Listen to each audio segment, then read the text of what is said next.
भजन करने के लिए थोड़ा बैठे 2047 तक इंतजार करना होगा अभी। हाँ, तो बरेली के मौलाना से पूछ लो। इसीलिए हम कह रहे हैं, नोट करना,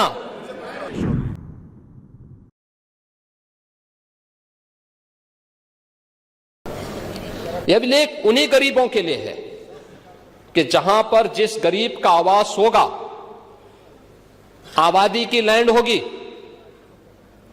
तो उस गरीब की परिवार की महिला सदस्य के नाम पे वो दर्ज होगा और उसका मालिकाना अधिकार उसको मिलेगा। उसके नाम पे वो बैंक से जाके कर्ज भी ले सकती है।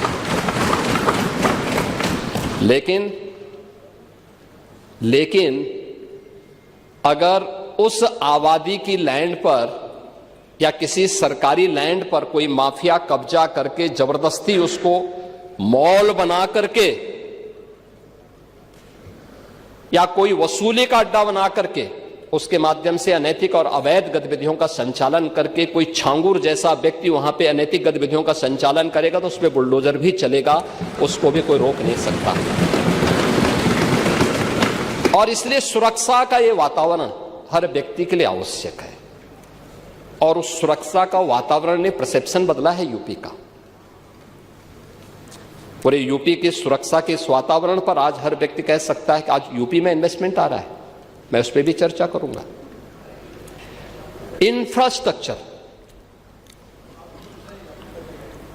इंफ्रास्ट्रक्चर कैसे होना चाहिए, 2017 के पहले क्या स्थिति थी और 2017 के बाद क्या है। 17 के पहले गड्ढा युक्त सड़कें थी, मेट्रो के नाम पर मजाक बनाया हुआ था, रेलवे के नेटवर्किंग के लिए केंद्र सरकार के साथ समन्वय नहीं था। आपकी मजबूरी होती है तो आप कांग्रेस के साथ गठबंधन कर लेते हैं, अन्यथा जब कांग्रेस में यूपीए की गवर्नमेंट केंद्र में थी और प्रदेश में समाजवादी पार्टी की सरकार थी, तब भी कैसे संबंध थे आप लोगों के। यानी मजबूरी के का नाम आपके संबंध थे, अन्यथा आप लोग किस प्रकार की अराजकता फैलाते थे किसी से छुपा हुआ नहीं है।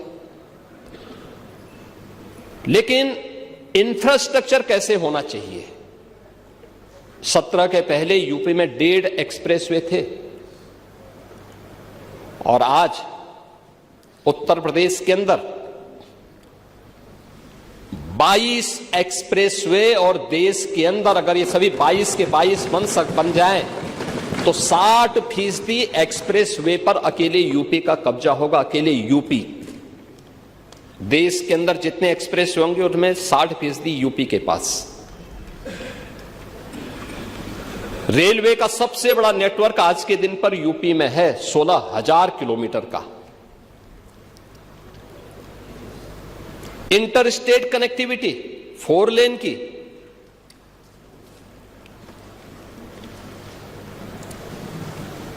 मेट्रो सिटी यूपी, देश के अंदर सबसे अधिक मेट्रो यूपी के अंदर, देश के अंदर सबसे अधिक एयरपोर्ट। 2017 के पहले यूपी के अंदर एयरपोर्ट की संख्या बहुत कम थी, उनमें से 2 संचालित थे, 2 आंशिक रूप से संचालित थे। आज 16 एयरपोर्ट संचालित हैं और उनमें से 4 इंटरनेशनल एयरपोर्ट हैं, और 5वां इंटरनेशनल एयरपोर्ट जो भारत का सबसे बड़ा एयरपोर्ट है वह जेवर में नोएडा इंटरनेशनल एयरपोर्ट के रूप में अगले महीने संचालित होने जा रहा है। ये है उत्तर प्रदेश की स्पीड।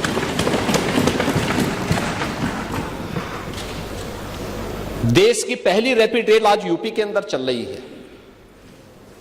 देश का पहला वाटरवे यूपी के अंदर संचालित हो चुका है।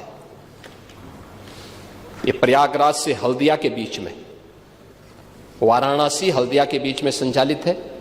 इसे प्रयागराज तक और फिर बलिया से अयोध्या तक इसको एक्सटेंड करने का एक कार्यक्रम चल रहा है। लेकिन यह सरकार की इच्छा शक्ति पर होता है। सरकार करना चाहिए तो हो सकता है, लेकिन जब सरकार नहीं करना चाहेगी, और इसीलिए मैं आपसे कहना चाहूंगा कि आप लोग बात बड़ी बड़ी करते हैं, लेकिन ये जो बड़ी बड़ी बातें आप लोग करते हैं ना, ये समाजवादी पार्टी का अहंकार है। जब व्यक्ति में अहंकार आता है तो कहता है कि मैंने ये कर दिया, लेकिन जब इसीलिए कोई आपको सम्मान नहीं देता समाजवादी पार्टी को। 17 के पहले प्रदेश के सामने ये पहचान के संकट से प्रदेश तरसता था समाजवादी पार्टी के कारण, लेकिन आज हर उत्तर प्रदेश वासी सम्मान इसलिए प्राप्त कर रहा है क्योंकि काम सरकार की एक टीम कर रही है, परिणाम है, लेकिन दुनिया कह रही है कि यूपी के अंदर अच्छा हो रहा है, तो पूरा उत्तर प्रदेश सम्मान प्राप्त कर रहा है। यानी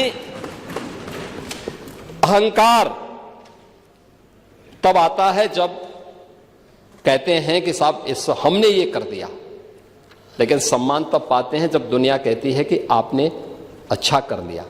और आज दुनिया कह रही है कि यूपी ने अच्छा किया है, अच्छा कर रही है, हर एक मामले में अच्छा कर रही है, लेकिन इंफ्रास्ट्रक्चर के मामले में भी ये अच्छा यूपी के अंदर है। एम्प्लॉयमेंट, आप एम्प्लॉयमेंट की बात कर रहे थे, आपने शिक्षाविद भरे तो थे लोक सेवा आयोग में भी और शिक्षा आयोग में भी, क्या क्या कारनामे किए थे उन्होंने, क्या क्या कारनामे किए थे। जो हाई स्कूल 3rd डिवीजन था, इंटरमीडिएट 3rd डिवीजन था, आयोग का अध्यक्ष हो गया था। जो उसका आयोग जो उसके लिए एलिजिबल नहीं था, उसको आपने आयोग का अध्यक्ष बनाया था, और क्या क्या गुल खिला रहा था। यूपी के नौजवानों के साथ खिलवाड़, इस समाजवादी पार्टी से ज्यादा किसने किया है। आज मैं कह सकता हूं, भर्ती जितनी पारदर्शिता के साथ हुई है, 8.25 वर्ष सरकार को होने जा रहे हैं, कल 8.25 वर्ष सरकार को होंगे पांडे जी, और 8.25 वर्ष में 9 लाख सरकारी नौकरी उत्तर प्रदेश के नौजवानों को बिना किसी घूसखोरी के प्राप्त हो जाए, ये पहले कभी नहीं हुआ, कभी नहीं हुआ। अभी आपने देखा होगा, और मैं तो आपसे भी कहूंगा, अभी हाल ही में हम लोगों ने 60,244 पुलिस कार्मिकों की भर्ती की थी, आरक्षी भर्ती की।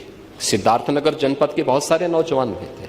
आपको बुलाना चाहिए था अपनी विधानसभा के नौजवानों को, उनके परिवार के सदस्यों को बुलाते, उनको सम्मान देते, अच्छा रहता, क्योंकि आप उनके चुने हुए प्रतिनिधि हैं, आपको बुलाने का अधिकार है।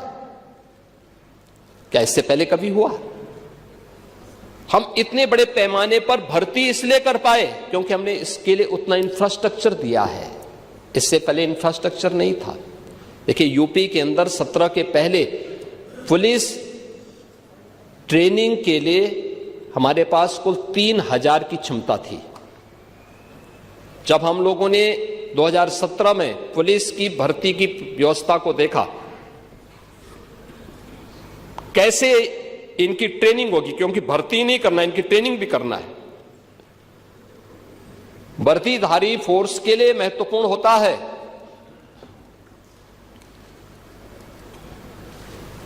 कि जितनी अच्छी ट्रेनिंग होगी, यानी ट्रेनिंग के दौरान जितना पसीना बहेगा, उतना ही सेवा के दौरान खून नहीं बहेगा। ये किसी भी यूनिफॉर्मधारी फोर्स के लिए महत्वपूर्ण होता है। इसमें ट्रेनिंग में आपने ट्रेनिंग की पीरियड को कम कर दिया था, 6 साल से लेकर के, यानी 9 महीने से घटा करके 6 महीने कर दिया था। और भर्ती के लिए योग्य नौजवान को प्राथमिकता नहीं देते थे। और शिवपाल जी तो उसके मास्टर हैं, इनकी तो पीएचडी ही इसमें है। पूरी भर्ती की प्रक्रिया को तार तार हर व्यक्ति बेहाल था। आज उत्तर प्रदेश का नौजवान नौकरी प्राप्त कर रहा है। क्या शिक्षा में, क्या उत्तर प्रदेश लोक सेवा आयोग में, क्या अधीनस्थ सेवा चयन आयोग में, क्या पुलिस भर्ती बोर्ड में, और भर्ती की इस प्रक्रिया को ही पारदर्शी बनाने के लिए हम लोगों ने हर एक स्तर पर उस प्रकार के तंत्र को विकसित किया है। और इसीलिए शिक्षा आयोग में भी उत्तर प्रदेश के रिटायर्ड डीजीपी को बिठाया है कि जैसे माफिया की कमर तोड़ी गई है, नकल माफिया की कमर को भी वहां बैठ करके ऐसे तोड़ना है। क्योंकि नकल माफिया आदत तो आप लोगों ने खराब की थी, लेकिन उनकी आदत को सुधारने का काम, क्योंकि जब भी कोई हैंकड़ी दिखाता है तो उसकी हैंकड़ी को ठीक करने का काम भी सरकार का होना चाहिए। और यही हमारे पद की शपथ भी है। एक सज्जन को सुरक्षा, लेकिन दुर्जन को ठिकाना लगाने का काम। परित्राणाय साधूनाम विनाशाय च दुष्कृताम, यही तो है। और इसी के लिए बैठे हैं, भजन करने के लिए थोड़ा बैठे हैं। भजन करना तो हमारे पास मठ पर्याप्त है, उसी में कर लेते हैं।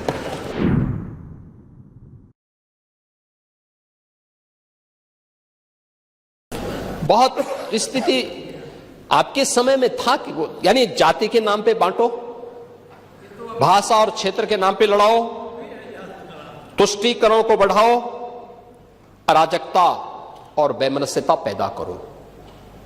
यही तो कर रहे थे। दंगे, जंगल राज, माफिया राज, वन डिस्ट्रिक्ट वन माफिया, गुंडा टैक्स, अवैध वसूली। अभी तो मैंने शुरुआत की, ये तो अभी शुरुआत है।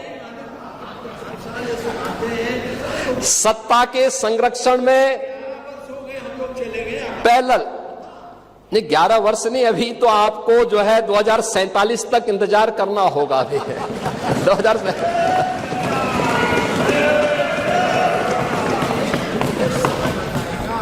चाहे जो कहिए। आज यानी उस समय हरेक तबके में असुरक्षा का वातावरण था। प्रदेश की छवि अराजकता की थी, अस्थिरता की थी। और आज रूल ऑफ लॉ आज यूपी के अंदर है। कोई सांप्रदायिक दंगा नहीं है। दंगाई, ओह, दंगा कैसे होता है और दंगाई का उपचार कैसे होना है, हाँ हाँ, तो बरेली के मौलाना से पूछ लो। अब यहां न कर्फ्यू है न दंगा है, अब यूपी में सब दंगा है। ये है नया यूपी।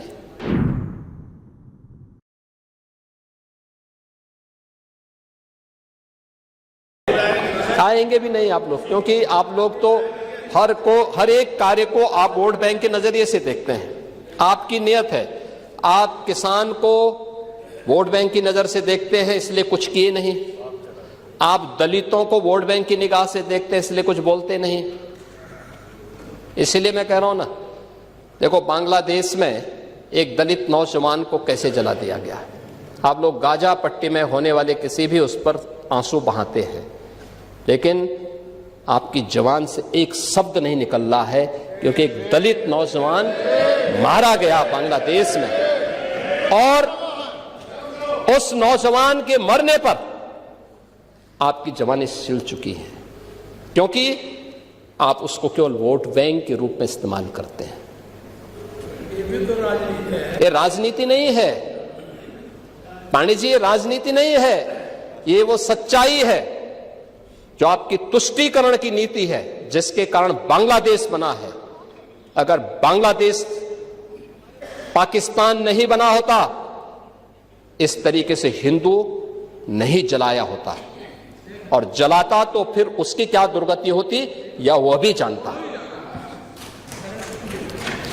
ये सुरक्षा की गारंटी,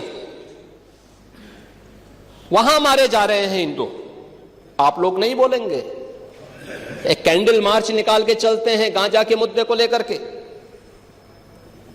लेकिन पाकिस्तान और बांग्लादेश में हिंदू मारा जाता है तो आपके मुंह बंद हो जाते हैं, क्योंकि मरने वाला हिंदू है, दलित है, आप बोलेंगे नहीं। और यही सच्चाई है। निंदा प्रस्ताव पारित होना चाहिए और ये प्रस्ताव नेता विरोधी दल की तरफ से आना चाहिए कि इस घटना की हम भर्त्सना करते हैं और बांग्लादेश सरकार को इस बात की चेतावनी देता हूं। और इसीलिए हम कह रहे हैं, नोट करना, ये चीजें होनी चाहिए और हमारा भी प्रयास होना चाहिए। जब बांग्लादेशी को यहां से निकालेंगे और रोहिंग्या को यहां से बाहर का रास्ता दिखाएंगे तो उनके समर्थन में मत आना, क्योंकि उनमें से बहुत सारे लोगों के वोट आपने बनवाए हैं, उनके बहुत सारे लोगों के लिए आधार भी बनवाने का पाप किया है आप लोगों ने। इसलिए इन चीजों को ध्यान में रखना और एक एक चीज की स्क्रीनिंग होगी, बहुत प्रभावी कार्रवाई करेंगे। हमारे ही देश में रह करके हमारे लोगों के खिलाफ अपराध और वहां पे निर्दोष हिंदुओं पर अत्याचार करोगे, निर्दोष सिखों पे अत्याचार करोगे, ये स्वीकार्य नहीं हो सकता है। और यही आप